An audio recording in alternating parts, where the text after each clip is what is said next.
anticlimactic series. All right, Madam Mayor, you are live and being recorded. Wonderful, thank you. Welcome, everyone. Before I begin, just to remind you that the meeting is being recorded and live streamed to the township's YouTube channel. And we do have participants joining us today via Zoom and from the council chambers. Just for those of you who are in the chambers, a note that microphones that we use for the system are quite sensitive. So ambient noise may be picked up, and you may want to just be aware of that. We'll now call the roll. Please raise your hand and state your presence when I call your name. We have Deputy Mayor Nelson. Present. Councillor Watt. Present. Councillor Vervoort. Present. And Councillor Johnston. Present. Of course, myself, Heather Watson.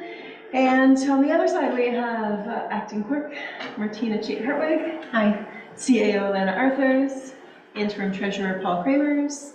Manager of Public Works Jake Condon. Manager of Recreation Facilities Mike Baird. Wonderful. With quorum in attendance, I now call the meeting to order, and I will read the land acknowledgement. We respectfully acknowledge that we are on the treaty and traditional territory of the Michi-Sagig Anishinaabe. We offer our gratitude to the First Peoples for their care for and teachings about our earth and our relations. May we honor those teachings. And if I could just hold, please, for a moment of silence.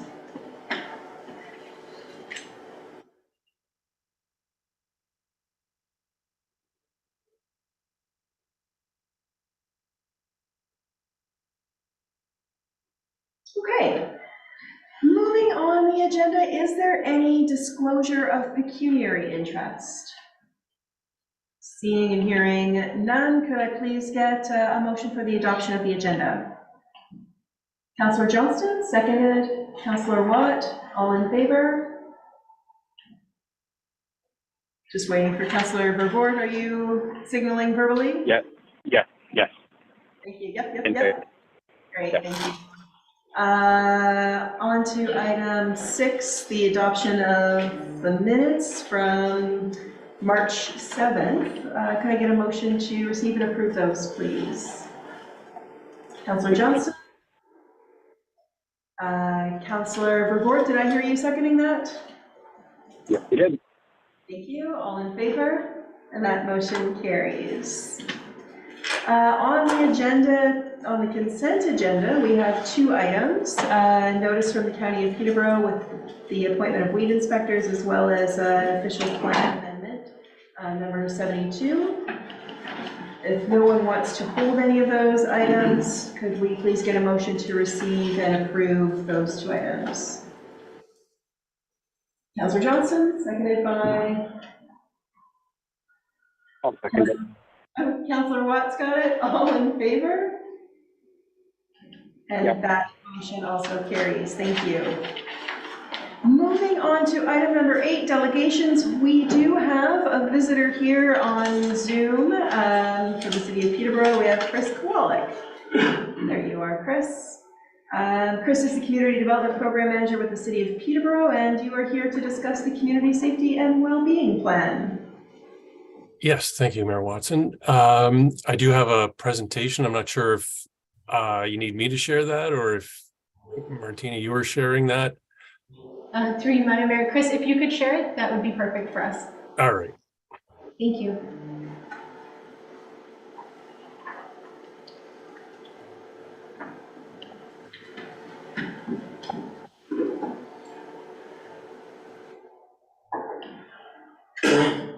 Can you see that okay?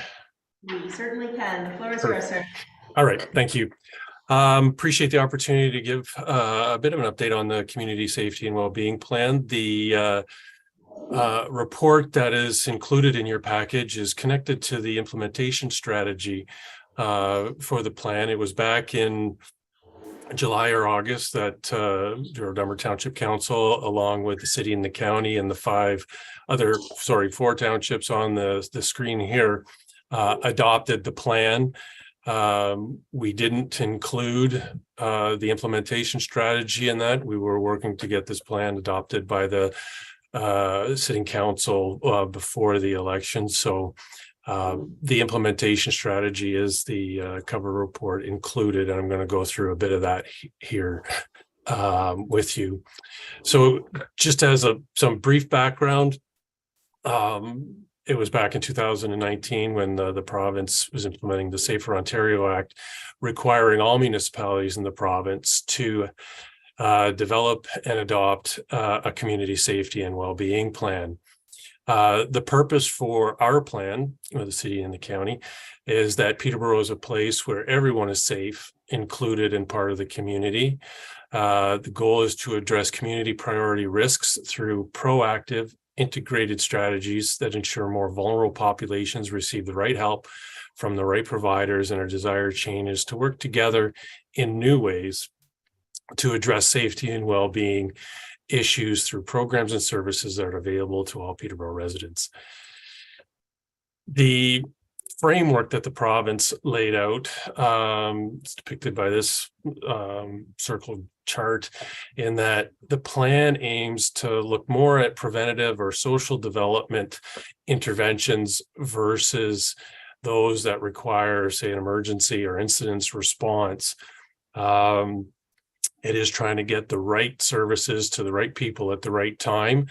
So when emergency services are needed, whether it be EMS or fire or police, certainly those are required in many instances, but there are also many incidences where other services in the community would be more suited to addressing the needs of those individuals or families, and the plan works to address those or to identify those priorities. The plan that has been adopted identifies these as the 5 priority areas, being housing and homelessness, healthcare and mental health, poverty and income security, substance use and addictions, and transportation and connectivity. There are 33 strategies associated with these 5 priority areas in the plan. And this implementation strategy provides a framework or how we're going to work towards those. The way I approached this report was that these 5 factors were the primary considerations when looking at options for the implementation of the plan. Certainly the cross-sectoral representation, that's the basis for even developing the plan. The aim is that sectors and agencies and government work differently together across sectors to address these priorities. So certainly cross-sectoral representation is critical. That it aligns with existing work, because there is a lot of great work that's already being done and a number of plans that are already in place that we're aligning with. Facilitate decision-making, allow for priority setting in these areas, and collective resource allocation. I will talk about funding in a moment, but collective resource allocations does mean locally, whether it be municipalities, agencies, organizations. I'll talk about that in just a moment as well. The factors I looked at were these 6. Numbers 2 through 6 are somewhat more for information, but it was more the governance structure that had some options associated with it. I will be going through all 6 briefly.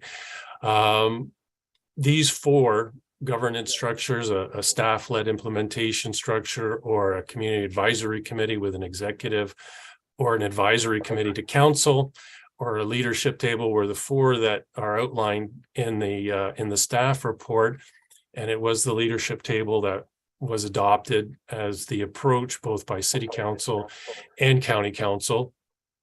The report goes through some pros and cons of each of them, and I'd be happy to answer any questions on each of them. But the leadership table was the one that was recommended, as we're going to bring together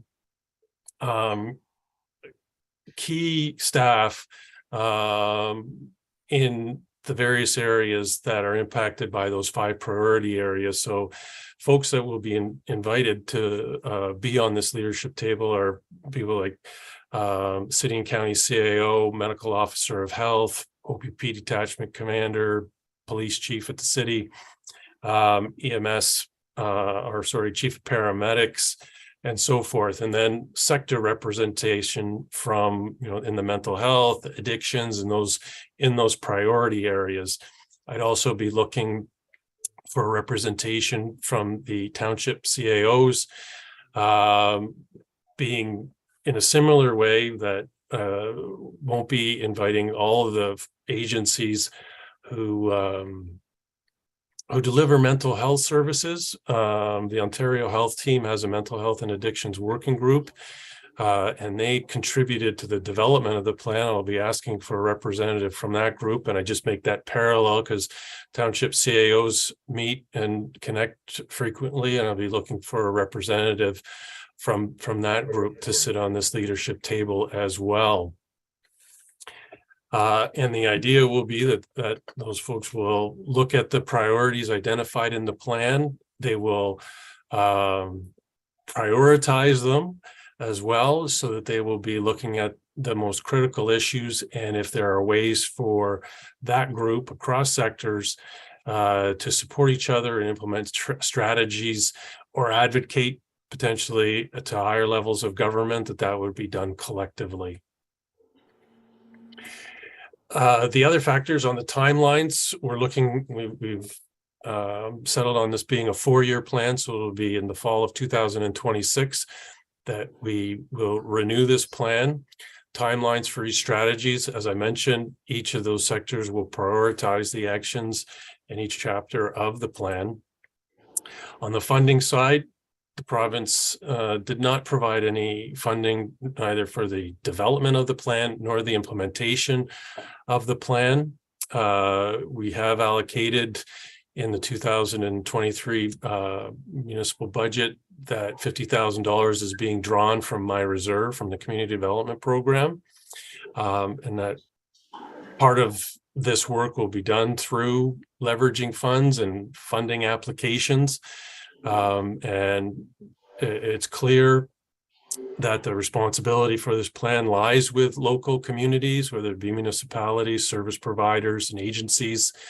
On the grant side, I will highlight that the province has identified community safety and well-being plans within grant applications that would be advantageous or seen as a positive if certain grant applications align with community safety and well-being plans, but there is no separate stream of funding to help implement these plans locally.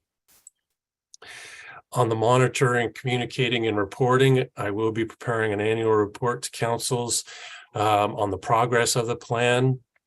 I will be tracking the priorities in the plan, creating a dashboard. Social services at the city just received some provincial support for data collection and creating a dashboard across various sectors, whether it be for this or age-friendly or Ontario Works or Children's Services. Will be creating a dashboard that covers many sectors and will be linked to the Peterborough Data Consortium. On the consultation side, when the new plan is developed or the renew, there'll be a full consultation process leading up to that 2026 new plan. Doesn't preclude us from having targeted consultations on specific issues, and we would link to consultations that may be done in other sectors related. So if there was some consultation done, say by groups involved with addictions and mental health, we key into that and link it to the plan as well as part of the reporting. Staff support, I'll be supporting the plan as the community development program manager, not recommending any additional staff for this. Other municipalities in the province have created teams and given new resources, and I did examine what other cities and counties, a number of them across the province, were doing, but we're not going to be looking at it this way. but instead, if any new resources or support will go to existing service providers to continue that work that they're doing. I will highlight one of the goals or one of the strategies in the plan was around developing community hubs in rural locations. And I did present on this at County Council, I think it was a week and a half ago, possibly. I'm losing track of time, sorry. But developing these community hubs is something we're going to be launching. I had a soft launch of it back in December when we had 3 locations set up. But the idea is to, as identified in the plan, to enhance community hub models in rural communities, deliver a range of health and social services. So across the county, we have 9 locations, 2 of them in Douro-Dummer, 1 in Warsaw out of your municipal office, and in Douro at the library. We have agencies already registered through that soft launch back in December, and be having a public launch on April 3rd at the Havelock Hub. And if you might indulge me, I will switch screens here. Well, maybe I won't. Give me 2 seconds here. I'm going to actually just click on this and hopefully brings it up. If I might just give a small demonstration of how this is on our website, and I'm asking each of the townships. It's on the county website, but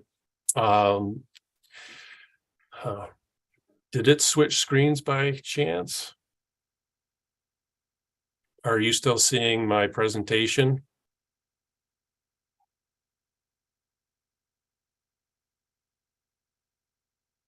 Or are you seeing the website? Are you able to hear us? I can now. We could see it. Okay, sorry. I'm gonna reshare that then. Because when I'm looking at one screen, I only see my presentation. So you can see the website of the. We can. Okay, perfect. So the hub program, these are the locations we have. When I pull down the Warsaw location, shows a little bit of information, and this is what's forward facing for local organizations to view. So they would, if they hadn't been to Warsaw, or agency outreach staff hadn't been to Warsaw or the municipal office, they would see what your place looked like.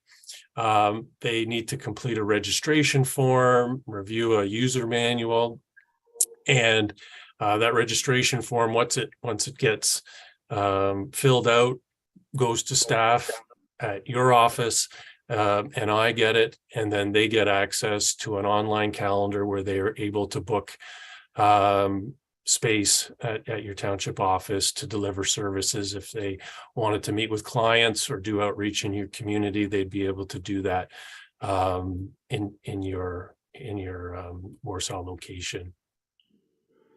So I have this for the other 9 spots as well. So similarly at the library and Douro, a few pictures, and then their meeting room of using that space, and the CAO there would get notification if someone registered to use that space as well.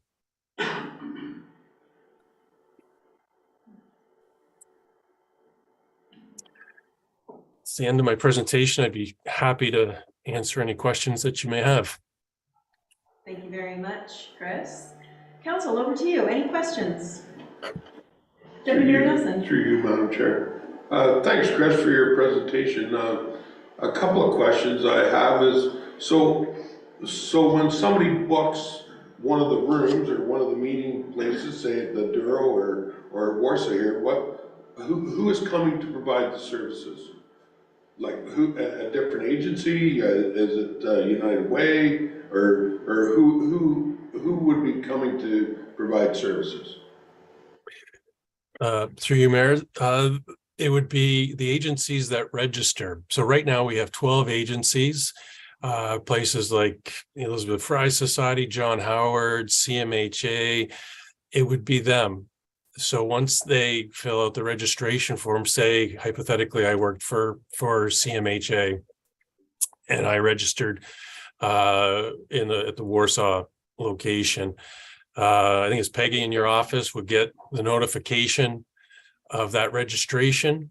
And if I looked on the calendar of when time was available, and I had a client I'll use Martina's example. If I was meeting with Martina, I would come to Warsaw and meet that person. Peggy would get notification of that meeting. So if I book something, say I wanted to book the second Thursday of every month and be there and meet clients on the second Thursday of every month, your staff would know that your space is booked at that time, and someone from CMHA was coming to meet a client. So as you can imagine, I'll add that confidentiality is pretty important here. Your staff don't get the names of any clients that are coming, but you do know that I would be coming from a local agency to deliver service. Okay, thanks, Chris. And one more question, Chris, if I may. And I apologize, just being new on council, I'm trying to catch up here. So when was this plan? Was the plan city and county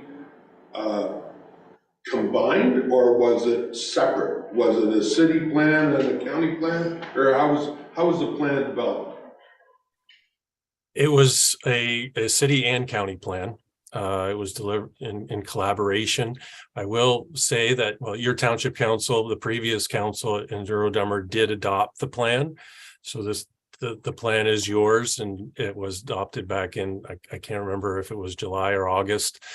So it is a combined city county plan. I will add the caveat that townships of Cavan Monaghan, Autonomy South Monaghan, and Asphodel Norwood decided to develop their own plan. So they have a separate plan. There are a number of circumstances at the time, which I could get into, but I won't bother at this point in time, but they did develop their own plan. Okay, thanks, Chris. Councillor Watt. Yes, thank you, through you, Madam Mayor. Thank you, Chris. Very, very in-depth report and presentation for us. A couple of questions, if I may. The governance structures, is that already in place, or it says in here leadership table recommended option? Is this just for council, our council to see this? It's already been established, or is it still open for companies? Through you, Mayor Watson, with the city and the county already adopting it, it is my intention to proceed with the development of that leadership table. It's kind of an awkward chicken and egg kind of thing as far as adopting that. Douro-Dummer is able to make the decision on their own, but the intention is for this to be a city county township leadership table that looks at issues across the city and the county.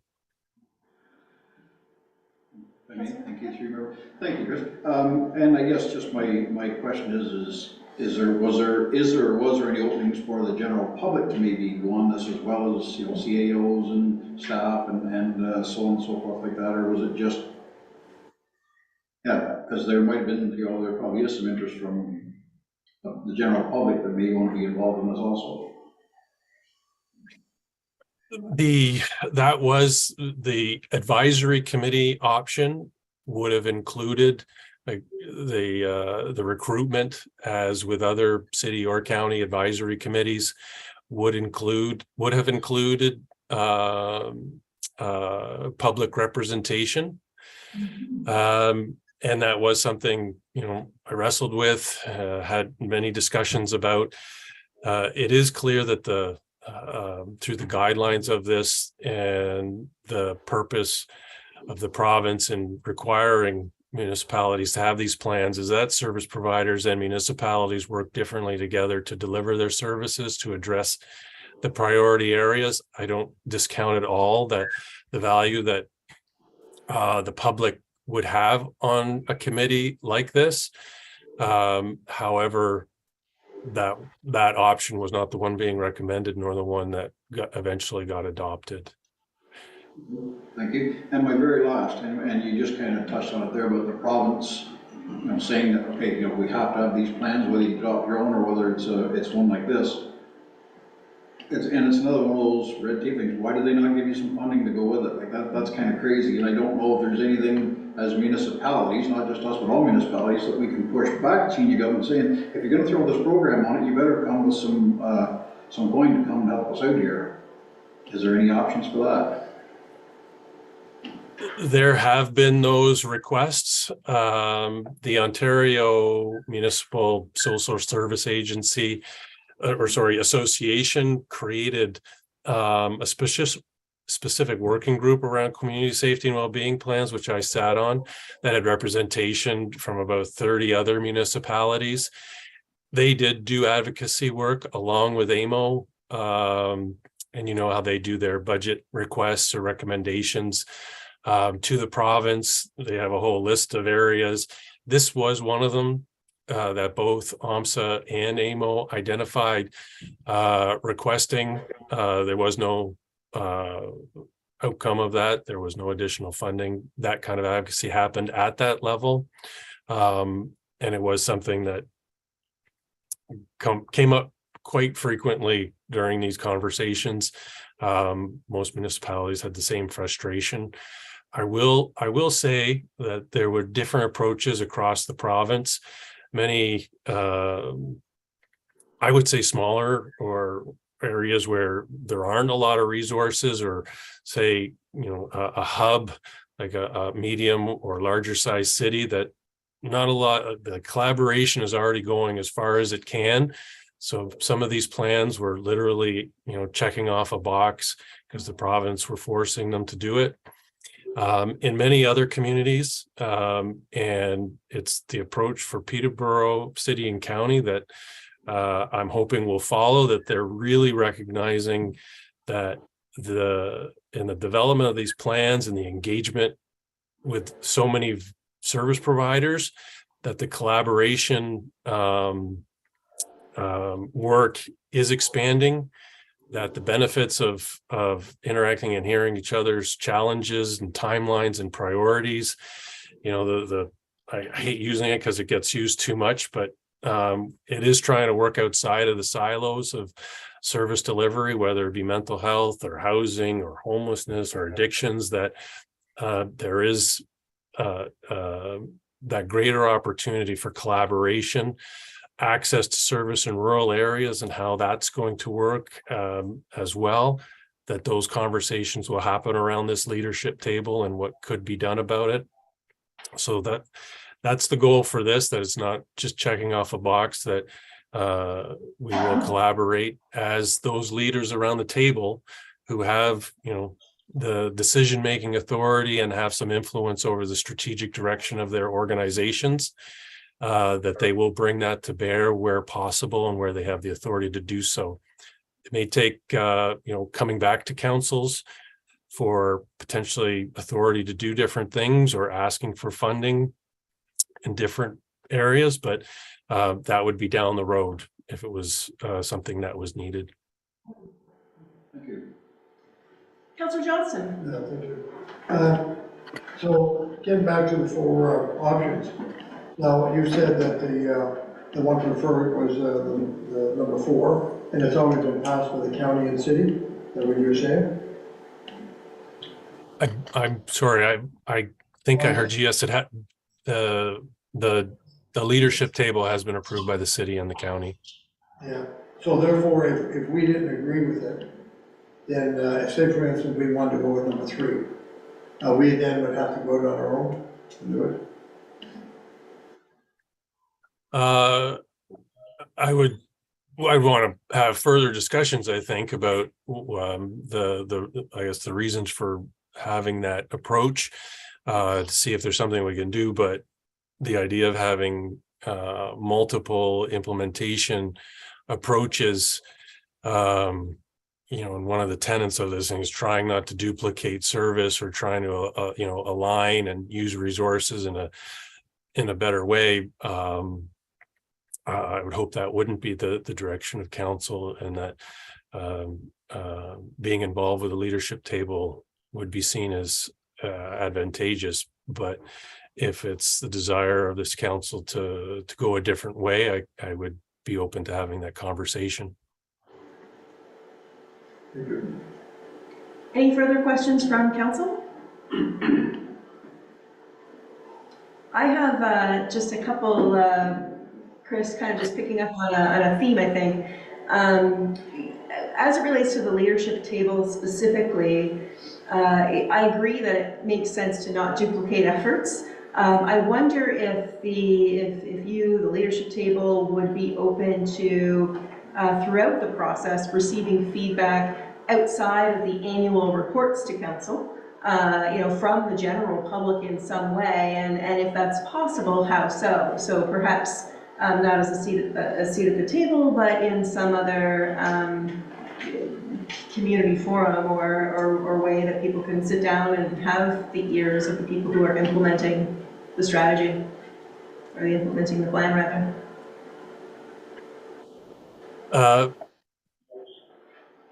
It's certainly something we can work towards, having some sort of input mechanism from the public as this moves forward. At this point, that framework, I'm working on a draft terms of reference right now for this leadership table, so that has not been approved. So there's opportunity for including different components for public input. And what that would look like. If I'm hearing it correctly, you're suggesting there be a more of a public meeting setting to meet with the leadership table. Did I hear that correctly? Or I don't know what the vehicle is, but an opportunity for the general public to check in with the leadership table, whether that's through community surveys or if they have ideas that they want to bring forward, even just on a one-on-one basis, if it's not too overwhelming for the group to make a delegation or to submit feedback and thoughts, some sort of vehicle for that to happen. All right. I will include that in discussions when the table first meets as part of the terms of reference and how we structure that leadership table and what type of community feedback that type of loop would look like or could be. Thank you for that. Just one other question with respect to the leadership table composition. I noticed that you have, it was brought to my attention, and I shouldn't take credit for it, but you have transportation, of course, is one of the key areas in the community safety and well-being plan, but there's no transportation representative. I'm just looking for it on the committee composition or the leadership table composition. Do you hope to check that box off with some other representation, or how does that look on your list of invitees? Yes, that is a difficult one as far as a single representative. Peterborough Transit in their work with Selwyn, and we've actually had conversations with Asphodel Norwood and Havelock Belmont Methuen as well about transportation services.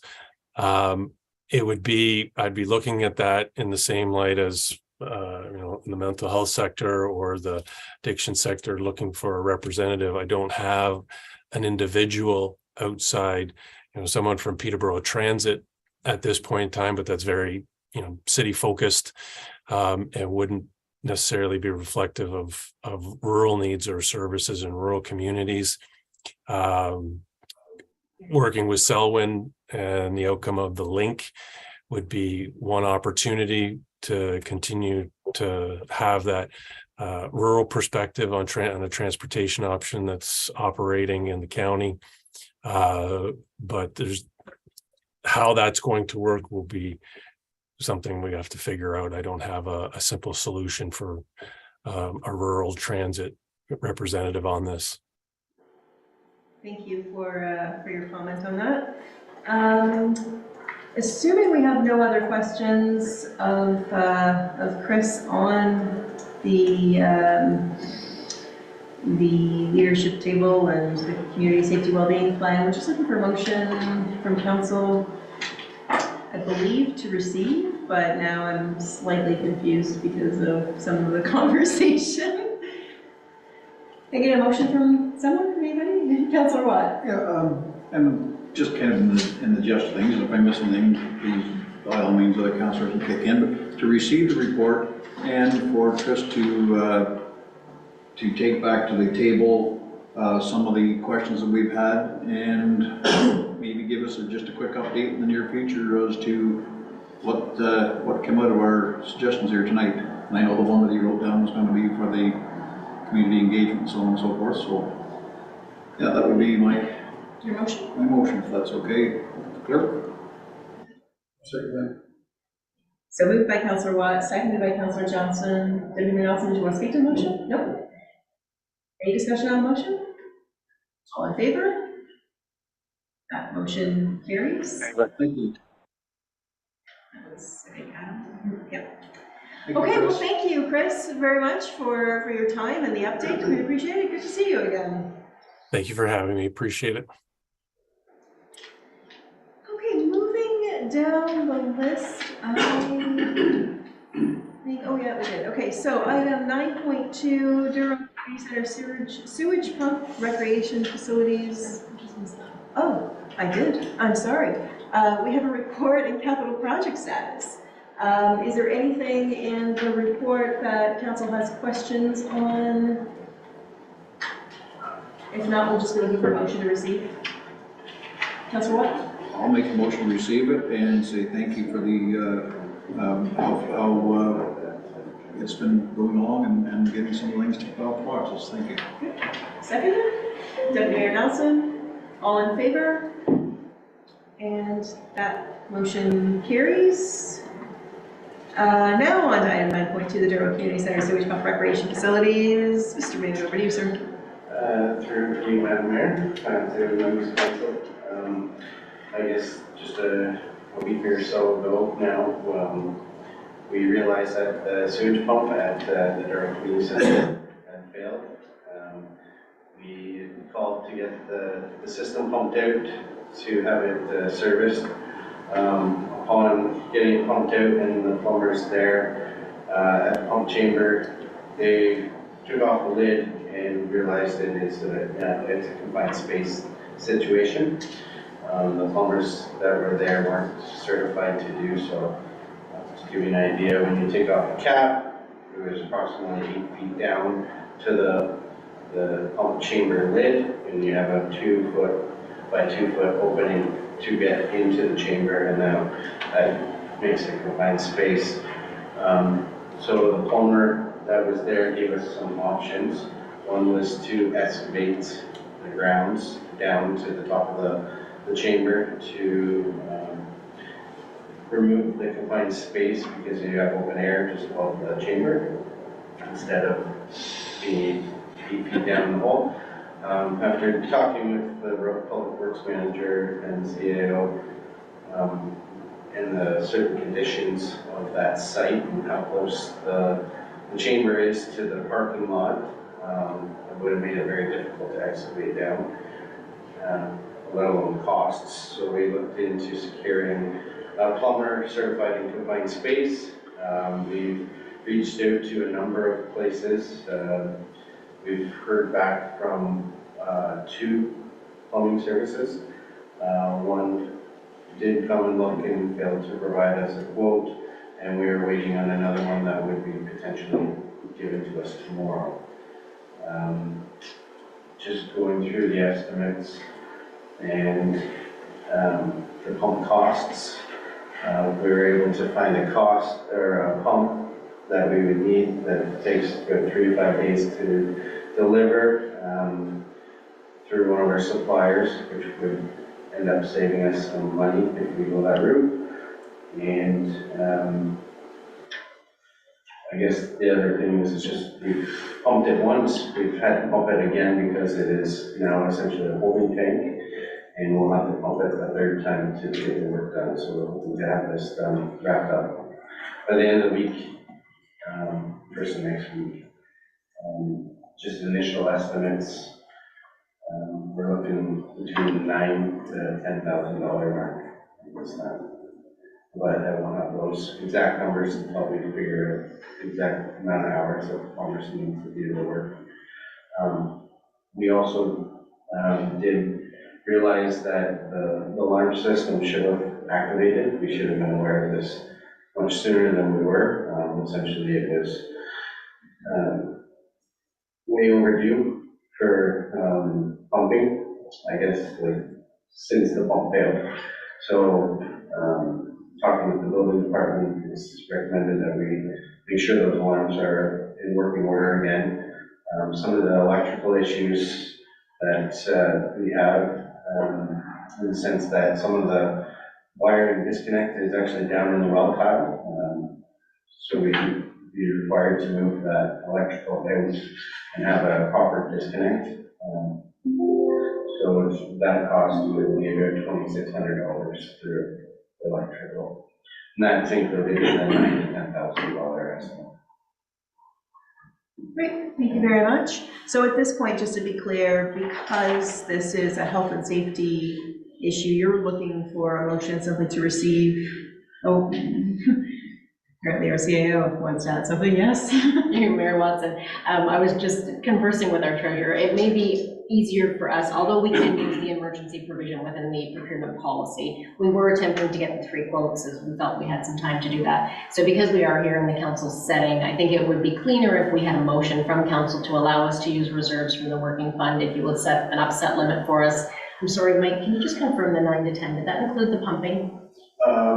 That included 3 pumpings. We're at 2. That includes electrical, a pump, the estimated work from the plumber with the necessary safety equipment. So in the $9,000 to $10,000 range. Understanding we definitely will need at least one more pump. Possibly if we could have it set at 12 or 13,000, that would give us some room to move. Okay, so you're looking for a motion to use reserves to remedy this issue for a ceiling of 12 or 13,000. Let's be more specific, we'll call it 13,000. Deputy Mayor Johnson, are you making that motion? I'll move the recommendation, yeah. Councilor Johnson, I see. I'll second it with the question to the mayor. It looks like the tile on the top might need new lid to it, Yes. so you should include that when you're doing it. That's good. Okay. Any other questions on the report or on the motion? I have a quick question with respect to the alarm failure. How frequently or when do we ever test that? Is it some insurable damages that we might want to? I'm assuming that the cost is going to be low enough that it might not hit that deductible ceiling, but just a little bit on that alarm failure. To be honest, I don't think staff would have realized that there was an alarm in the system until it was discussed with the building department. So just because it's been there since day one and just not familiar with that side of that part of the building. Okay. So we have a motion on the floor. All in favor? Councilor Purford, are you still with us? Still here. I'll put my hand up as well. Thank you very much. That motion carries. On to item 9.3, policy T27, criteria for surface treatment. Mr. Condon, over to you. Thank you, through you, Madam Mayor.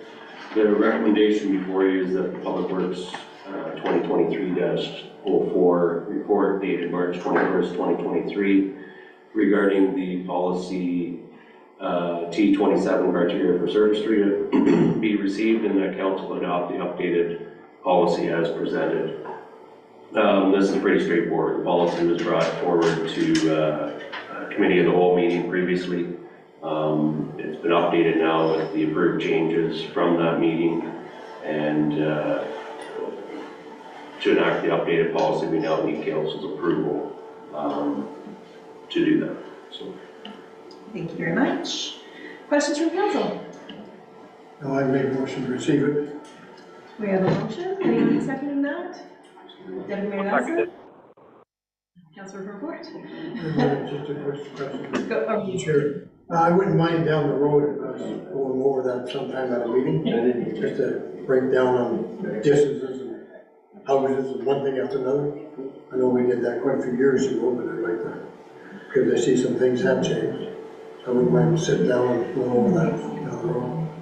Sure, we could set up a meeting, whether it's all of council you would like, or just a one-on-one. It doesn't matter, I'd just like to see where some of the roads fit into that, Right. you know? Okay. All right. So there's a motion on the floor. All in favor? And that motion carries. On to 9.4, Council Regeneration Statements. Mr. Cremers. Through you, Mayor Watson, this is an annual statement required by Municipal Act, and if there's any questions, I'm happy to answer them. The only change that you'll see from this report compared to previous years is I was just reviewing legislation to make sure the report was meeting the requirements, and in previous years, the committee members were not reported on, but in reading the legislation, I interpreted it, and Alana did as well, that they should be listed in this report. So they are now included, just to meet the legislation. Thank you for that. Councilor Watt. Yes, through you, Madam Mayor. Just curious, Paul, if you could, council honorarium, why are they all different? I know the mayor got the most, the deputy mayor is usually second, and the three councillors were all the same, but why are they not? And that's just in the honorarium part, not any additional council mileage or training sessions or anything else. I'm just curious on that. So, through you, Mayor Watson, I know some of this would be, I'm just looking at it, it's the timing of the election, now that I look at it. Because if we look, there's different positions, different honorariums for the mayor, the deputy mayor, and then councillors. Yes. And the councillors who did stay on board, so yourself, yeah, everyone changed. Like if there was two people who stayed on, Mayor Watson, she changed roles, so the earnings are different than yours. Does that address your question, Councilor Watt? It does in a way, but I'm just surprised they're not closer, because it's a yearly honorarium. Like, you know, it's for a term of council, it was so much this year, so much next, so much next, so much next. I don't understand why it has anything to do with the time of the election, because it's a yearly compensation that council agreed to in the bylaw, I thought. Don't quote me on that, but I thought. Through you, Mayor Watson, it is a annual amount that gets prorated based on the time in the position. See, I didn't ever read that in the bylaw. I just read it was this much per year and then a 2% increase the next year, whatever, same as what staff gets. So that's fine. I mean, I'm not arguing the fact. I'm just saying, you know, I just thought it was we would get X number of dollars, like mine would be X number of dollars, and that was it. I think to put it into perspective, you know, just even the councillors who came in and were elected in December, Yes. right? They wouldn't get a full year because they were for 1 month. For 1 month. Right. And they are new, but I'm just going by, you know, what the bylaw that we passed, saying that, you know, this is your honorarium year 1, this is your honorarium year 2, year 3, year 4. And it didn't say anything about prorated or anything else. It's just an honorarium for the year. And we can look at the wording in that, Yeah. but the intention is definitely that it's an annualized amount prorated based on the time. Because that actually affects 3 of our previous councillors, so with that, whatever, half month, whatever. Okay, no, that's fine. That's just my question. Thank you. Would you like to add something? Sure, just through you, Madam Mayor, just Councillor Watt. I think when we look at the annual honorarium, yes, it is annual based on the time you serve. So because the change in council happened as of November 14, you're no longer in that capacity. So should you stay for the year, you would certainly be paid the full honorarium. Subsequently, if it's your first term, you get paid on the front end. But because you're not an elected official at that point, you're not entitled to compensation. Does I'd have to see the bylaw, because I thought it was for the term of council, not specifically year, but I'd have to see it and see, like you said, maybe it's. We do set the bylaw for the term of council, you are correct. Right. But it's not established as each member getting a full annual salary. And we did clarify this with Yeah, I think that should be MMAH. clarified in there, because I don't think it says that now. I just think it says for the term of council, year 1, year 2, year 3, year 4, with the 2%, whatever, 1.5. I think that's the way it is right now, so I think that should be clarified out. Because next time the election, may not be till December again, so then you've got an extra half payment in there, so. We can certainly Anyway, just revisit something it to that we clarify. should for probably sure. look at and make sure that it's black and white, not gray area. Yeah. Well, that's all, thank you. Councilor Johnson. To the chair, I make a motion to receive this. Thank you. Is there anyone who will second I that? will. Councilor Watt, all in favor? Yeah. Awesome, thank you. That motion carries. On to item number 10, we have other reports and Deputy Mayor Nelson. The floor is yours. Okay, well, just a little update on the county.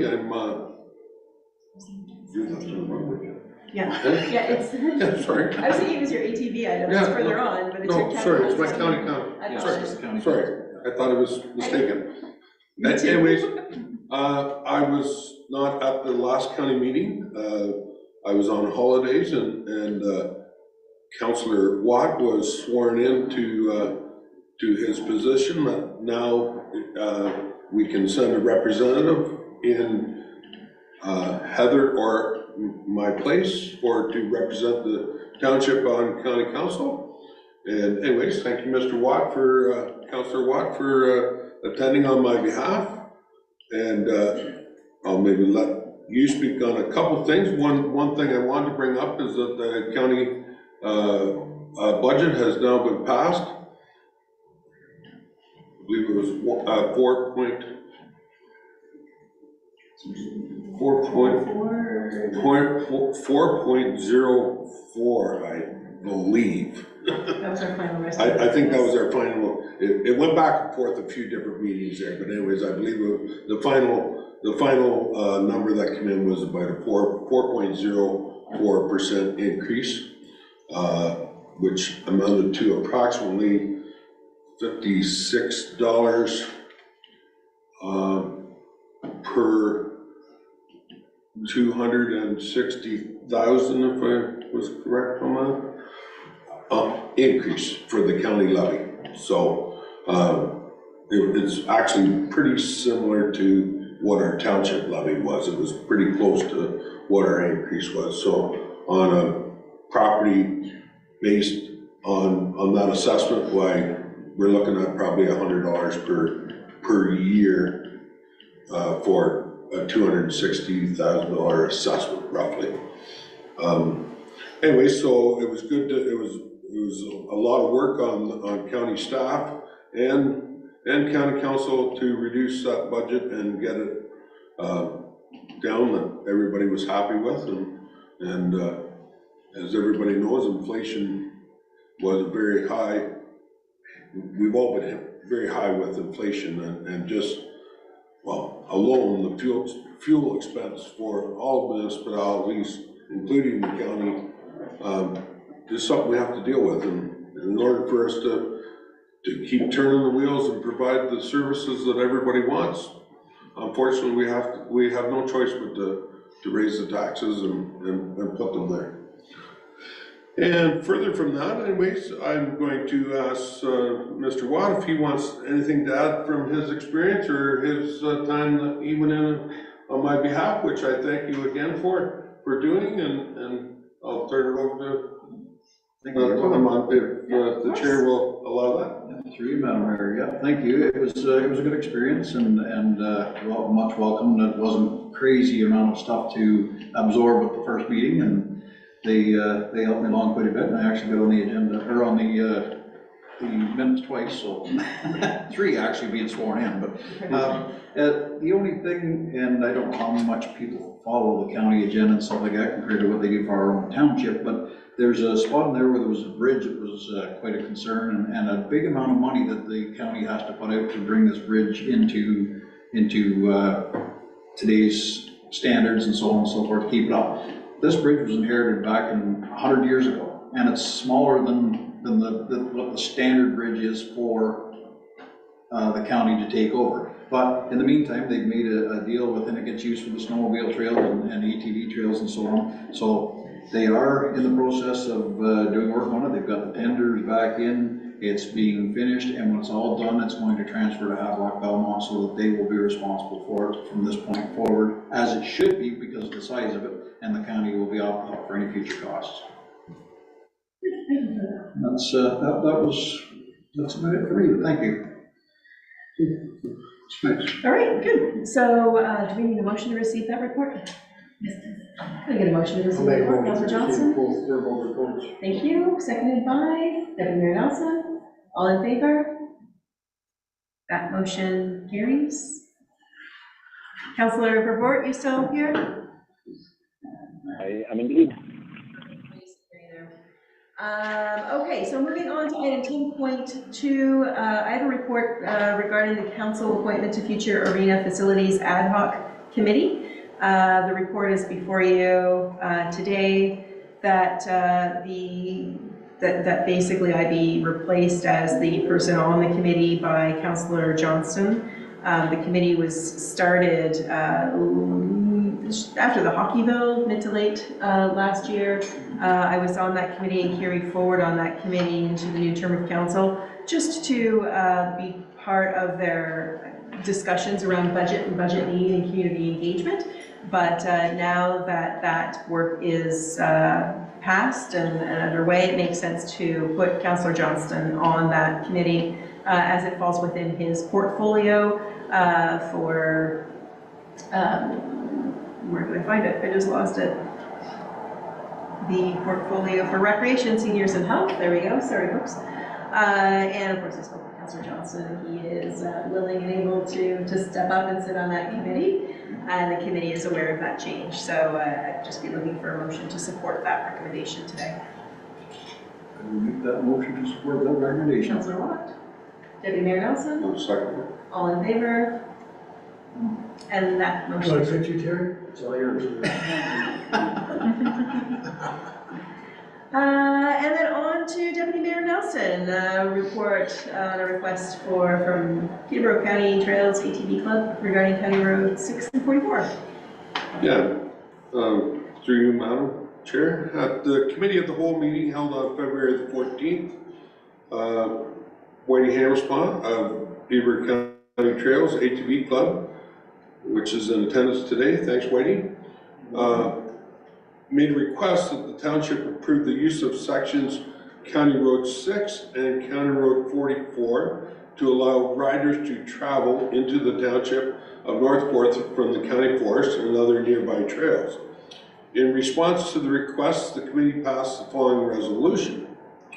Moved by Councillor Verort and seconded by Mayor Watson, that Deputy Mayor Nelson speak to the County of Peterborough regards to the request from Whitey Hammerspaw and bring a report back to Council for discussion.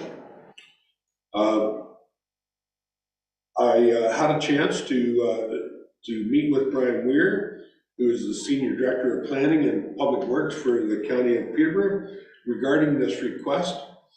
And anyways, I was mistaken during our council meeting. I did not know that the county had passed a bylaw regarding off-road vehicles on county roads. And the bylaw was that our council had to basically give the county their blessing or a letter of consent for permitted use on county roads. That's within the municipality of Douro-Dummer, but it's Peterborough County's jurisdiction. Anyways, for the county to approve this request from the Peterborough County Trails ATV Club to use the sections of County Road 6 and County Road 4, which Mr. Hammerspaw requested from us, there needs to be a letter taken to the county from the township issuing our request. So from that, my recommendation is that the report to council dated March 21st, 2023 from myself be received, and the letter of concurrence be provided to the county, Peterborough County, in support of the request from Peterborough ATV Club to allow ATVs on the sections of County Road 6 and County Road 44. So that's, pardon me? Is that your motion? That is my motion. Make that motion. So that is my motion and my recommendation. Thank you. Councilor Johnson, you're seconding that? Any discussion, questions? Councilor Watt? If I may, just through you, Madam Mayor, and I know this came up last time, it still kind of boggles my mind that we have jurisdiction over county roads. Like, I don't know why we do. I know it's our county, but I don't know why we have to give county permission to use county road. It just doesn't seem right. So, and I'm in full favor of this, but, so I guess that means every time that somebody wants another section of county road, they've got to come back to us, or can we do a blanket, giving the county permission to do any county road that they deem necessary without going back and forth every time you turn around? I don't need an answer on that right now, and I'm just wondering maybe future, whether that's something we think about, just saying, we're gonna give the county our blessing for any county road that they deem That would be nice. possible to do. I know we're just dealing with this one, but I'm just wondering if that's something we should, because I just don't think we should have any jurisdiction on county roads. I believe in conversations, I also met with Mr. Weir briefly with Deputy Mayor Nelson, and I believe in those conversations, the bylaw that was passed by the county council of the day, because this was passed prior to the election, was such that they wouldn't foist it on us, right, on specific roads, and that we would have to approve the road requests, and then they would approve it. Like they've said, it's a possibility in the county on county roads, but it would be up to the individual municipalities to determine which roads those are, I believe. But staff certainly can report back on that, or? Through you, Madam Mayor, I did speak to Brian Weir as well. It's good to all have the information. And so the way they've done it, it's kind of like the Rogers Towers, if we can think of it that way. So Rogers is allowed to place towers based on authorization they receive from the federal government, and the township offers letters of concurrence in support of those towers. So at the end of the day, it's the federal government who makes the decision, but the federal government wants to be sure that the local municipality has an ability to comment and voice their opinion. So the county is doing the same thing. So at the end of the day, the county will make the decision, but the county wants to have input from the local municipality. So if we wrote a letter saying we were not in support of this, when the request went to county council would take that into consideration when making the decision. So we're not holding all the power, but they're letting our voice be heard at the table. So the county's not just making a decision in our community without our input. Councilor Johnson. Just a question to the mayor. Who takes the responsibility of insurance now? Through you, Madam Mayor, that wasn't a question I asked, but I can inquire about that. Any other questions? So we have, sorry. Sorry to you, Madam Mayor. I can probably answer that. If it's on a county road, it's on their property. It's their insurance. So they would know that. That's correct. Yeah. It'd be the same thing if it was on our road. It'd be it's our property. Basically, it's a property legal. It's a legal standing. So we have a motion on the floor. I'll second it. I think it was already second. Oh, Yeah, was it was. All right. Okay. So all in favor? Thank you. In favor here as well. And that motion carries.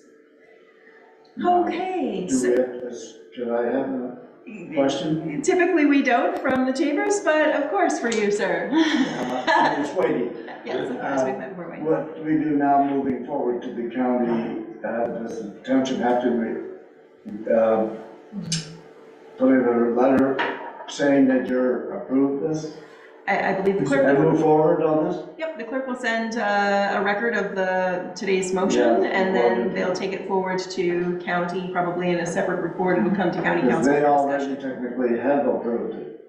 I believe it will still come to county council for discussion, because Yeah. it's not just a blanket approval. It Oh, will no, come back to no, county. Yeah, no, we don't take anything for granted. yeah, it would just come back to county council once All right, that's processed. that's great. Thank you very much, council. Thank you, Heidi. Take care. Thanks, Wade.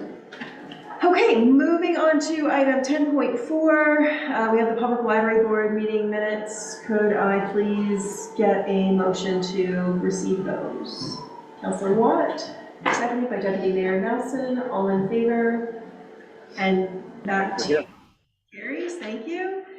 Item number 11, we've got a number of correspondence items, starting with 11.1, a letter from Marty Ashler with a request to install a bat house in Clintonia Park. Although we have the letter before us, I think, Martina, you can speak to that? Yep. Through you, Madam Mayor, Mike and I had spoken with Marty. He lives over on Television Road and is a longtime resident, and he's very interested in bats and natural species and pollinators and other type of creatures. And so one of the things that he has done is he has created or built a series of bat houses. So he has one at his property and has given other bat houses to other folks to put at their property. And he would like to place a bat house in Clintonia Park. There's a bench, I believe there's pictures showing where it was going to go. And so he's built this bat house, and he's willing to take responsibility for the maintenance of this bat house.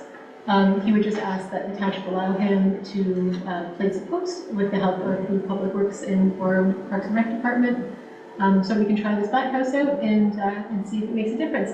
In his letter and in discussions with him, he did say that bats eat, I think it was like 15,000 mosquitoes a day or some really amazing number. And I know from speaking to local residents in that community, the mosquitoes can be quite bad in the summer. So this would be one way for us to alleviate them and maybe bring some other natural species back to the area.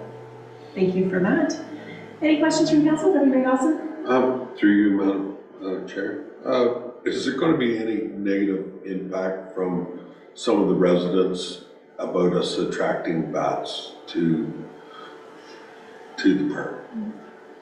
Through you, Madam Mayor, in talking to Marty, and then we also, Mike and I did more research as well. If you install a bat house in a location, it will actually pull bats from people's attics to the house, because the bats would prefer to live in this custom-made bat house than in a neighbor's attic. So it could actually have a positive benefit by removing the bats from someone's home. Custom home as A opposed custom to home. squatting somewhere else, right? A home of their own. Councillor Johnston? To the chair, I just following up with what Harold says is that I think it might also, on the negative part, is scare some more people. Because they figure bats can fly around, you know, how the old saying is they might get in their hair or whatever, being that people don't, that's the way they think. I'm just wondering, just following up with what he's saying, that could be reality, like when people come around and take their kids out at night and see these things flying around, they might say, gee, you know, it's not much of a park now. I'm just saying that now. It's a fair comment. I don't know if it's accurate, but certainly fair that people will be concerned about that. Councillor Watt? And we've done it with other things. How about if we do a trial, like, you know, say, let's try it for this year, 2023, and see what kind of negativity and what positivity we get from it, and then address it at full time this time next year when they're going to start going out, because I imagine they're hibernating right now still. Do we know if that's possible to do it on a trial? Through you, Madam Mayor, I don't know. That's something I will inquire about and maybe bring that back to council for council deliberation. Because I wouldn't want us to be stuck in a situation we couldn't back in. And we might evict the bats, that's what you're saying. Exactly. I understand. Ms. Arthurs? Through you, Mayor Watson, I could just suggest we could do some social media outreach just to give people information about the bat houses, and it shouldn't, they shouldn't sense that there's more bats coming at them. They should, they're there and they're in their house, but it shouldn't attract it impacting the people that are using the park. So we could put something on Twitter, just ask Jess if she could pull some information, from other sources about bat houses and the positive impacts. And perhaps even some signage in when it's installed, nothing, nothing structural, but even just initially when it's installed, so if Must people, have, like a QR code Yeah. or a sticker or something, yeah, lots of information. something that people Yeah, can get more website. information from. Yeah. Yeah, Well, good to bring up some. Just another little concern I have is there gonna be kind of his location, I don't really know. I hope that it's not right close to the bench. Like, hopefully there's not backdroppings and that other kind of negativity that would happen. So hopefully they think about that, or I'm not suggesting, I'm no expert at it, but I know if there's backdroppings around, that's gonna be kind of negative towards the bench as well, or if we can be at least, not least amount negative we can be, well, the probably more successful we'll have with it. Probably. Certainly, I think that My thoughts. is some feedback we can take back to Mr. Ashever. I think I did take the liberty to talk to a couple of the residents whose backyards are into the park on that side where the bench would be, and there was no concern specifically about the bats, and their homes, but there was question about the bench. It appears to be needing in repair, so the question was raised, is it replacing the bench, or are we putting it somewhere outside of the bench area? So Through you, Madam Mayor, I think the bench was just given as a visual, and then it's going to be behind the bench into those weeds that are behind it. Yeah, I wonder. I think that's where Mr. Asher had envisioned it going, and I'm not sure about the bench, what its lifespan is. Councillor Watt. Okay, I think I'm prepared to make a motion to defer it until the next meeting and give staff time to come back, ask the questions or answer the questions that we've asked this evening, and come back to us with a recommendation. Someone willing to second that motion? Yeah, I'll say. Councillor Johnson? All in favor? I'm in favor. And that motion carries. On to item 11.2, Peterborough, Ontario Health Team request for a letter of support for the Community Health Centre. Deputy Mayor Nelson, I can't remember if you were at this particular, if this was discussed at the last one or in your absence, or? Yes, and I apologize through you, Madam Chair. Yes, this was, a presentation was made at the county on this in support of actually a health team. I guess I'll put it in, to be as short as I can. Doctors like to work, some doctors would like to work, just go to work and work 8 hours and basically go home instead of running their own business. And we are one area where we lack 100, I believe there's 101 health teams throughout the province, and we have no health teams here in the Peterborough area, basically that runs through pretty much Coburg, I think, okay? Health center, sorry, a health center. But yes, Yeah, there is. and there's one in Coburg, I believe, and the next one is Quinty, in the Quinty area. Anyways, we're lacking them health center. And so they were looking for support, letters of support. They're asking the provincial government to support about $8.5 million, I believe, or maybe a little more, 8.2 million, to set up a health team in this area. And they're looking for letters of support from Counsel. At this time, no money, but and they're looking for provincial funding to set up a health team and a health center that people might help with doctors. People that have no doctors might be able to get a doctor, and hopefully they're successful. I don't know how successful they'll be in getting the money out of the provincial government, but I wish them all the best, and I think that we can do our best in supporting that agenda in trying to bring a health team and a health center to our area that people have no doctors and be able to go to. So are you making a motion to receive and support? I am making a motion to, that's kind of short and sweet. Is someone interested in seconding that? Councillor Watt? I'll second it. Councillor Report? Or any discussion? Do you have a question, Councillor Watt? No? No questions? No. Sorry, I thought you had. All in favor then, please. And that motion carries, thank you. Yes. Thank you. We have a letter from Peterborough Public Health on item 11.3, improved indoor air quality in public settings. Council, what is your wish to do with this? Councillor Watt? I don't know if I'm gonna be on luck for this one or not, but I'm gonna make a motion to receive it only because from what they're asking here, that's a lot of cost to a lot of places that have, you know, they're just coming out of, they're not even out of a recession yet with the businesses over the last few years that we got. And like, I'm sure it's just like we just talked about earlier, there's no tag gonna come with it for here's some money to do it. You gotta come up with it on your own stuff like that. And I think people are just at a point right now where they're trying to get back on their feet and they don't need something else jammed into them it's gonna cost them a whack of money. So a motion to receive? Motion to receive only.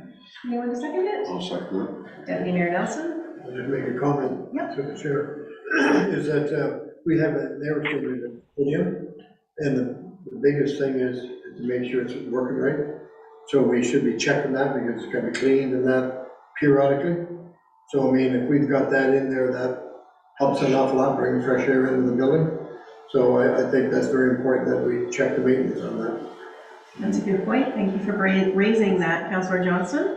Any other comments, questions? All in favor then? In favor. Thank you, that motion carries. On to 11.4, the Municipality of Chatham-Kent, a resolution regarding stopping harassment and abuse by local leaders act. What would you like to do with this, Council? I would make a motion that we would receive. Deputy Mayor Nelson, a motion to receive. Anyone want to second that? I'll second it. Councillor Bernard, it's just a motion to receive, right? Yep. Okay, just a quick question, not support? Like they send it on through or just receive it? I think just receive it. Any questions, discussion? All in favor? Yes. And that motion carries. That's my agenda here. Item 12.1, we have a bylaw before us to appoint a building inspector. I obviously missed something. You do that, just testing us. Yeah, just making sure you guys See if are we're paying paying attention. attention. Exactly. Yes, 11.5, the City of Cambridge resolution regarding barriers for women in politics. Make a motion to receive. A motion to receive? And I'll is there? second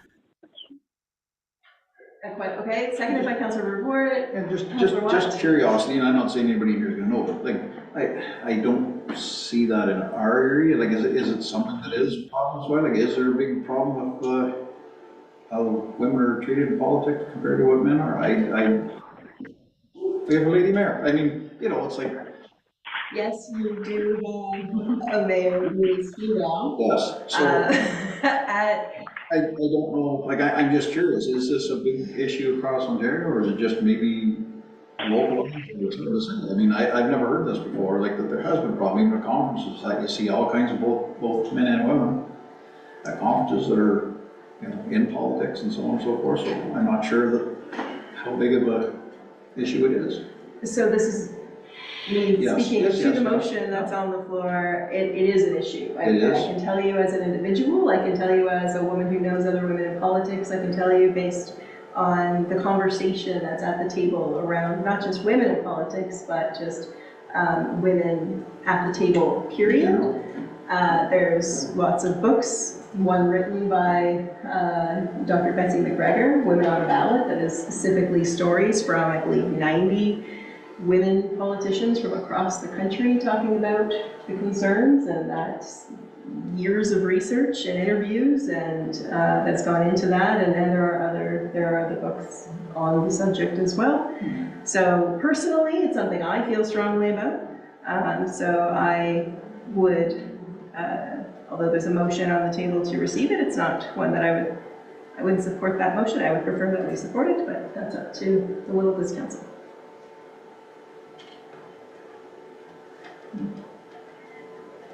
I'm not sure who made the motion. Was it me? I don't know, who made the motion? Who made it? Deputy Mayor Nelson? No, the No, motion was Councillor made Johnson. by Councillor Johnson and Seconded by Councillor Vervoort. So we have a motion on the floor? Yep. All in favor?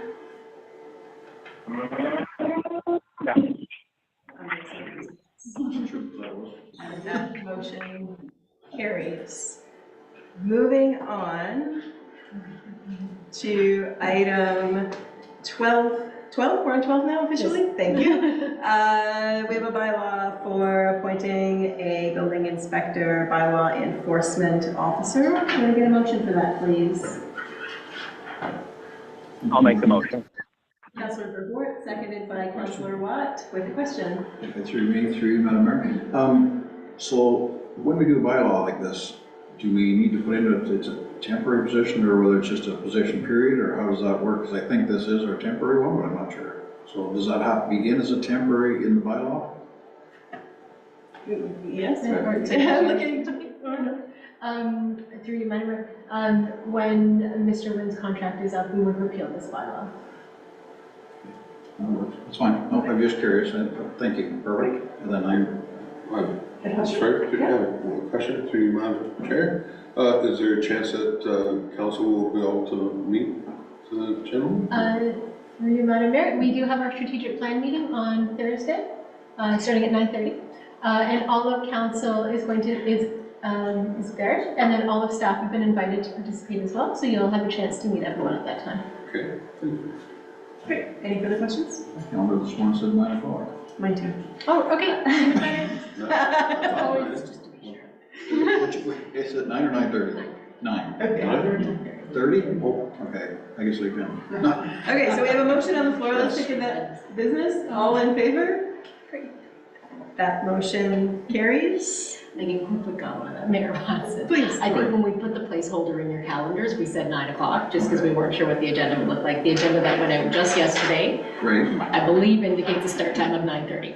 Like in mine, sorry, I apologize, Madam Mayor, but when I got my notification, my e-scribe, it doesn't have a time on it. They don't. I can do that. Please I'll do. make that change. Yeah. Please, I just want to yes. raise that. Does it or no? Okay, sorry. Does it have a time? No, it doesn't. No, exactly. And so I just went back to my previous calendar and it said 9 o'clock. So, thank you. Okay, 9:30. Okay, so, reports derived from previous notice of motion, none. Do we have any notices of motion? None. Any announcements?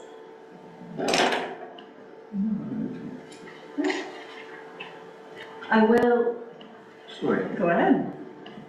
This weekend, I believe there's a big hockey tournament over here in the Warsaw Arena.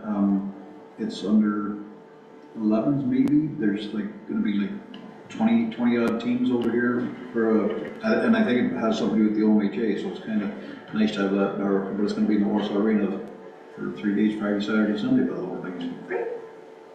I will mention, and this came up at County Council as well, that there is a roundtable event put on by the Peterborough Agricultural Roundtable Group that is directed towards farm operations to help those people who are interested in exploring agritourism as a potential farm diversification opportunity. The details on that, I'm stammering because I don't recall the date, but it's the end of the month. I want to say the 30th at the Durham Community Center. I know that we have, we have locally Wanderlight alpacas will be speaking, but there's also a number of other local agri-tour businesses there to provide information for farmers, landowners who are looking to gather that. I'm just stalling while you're looking for the information.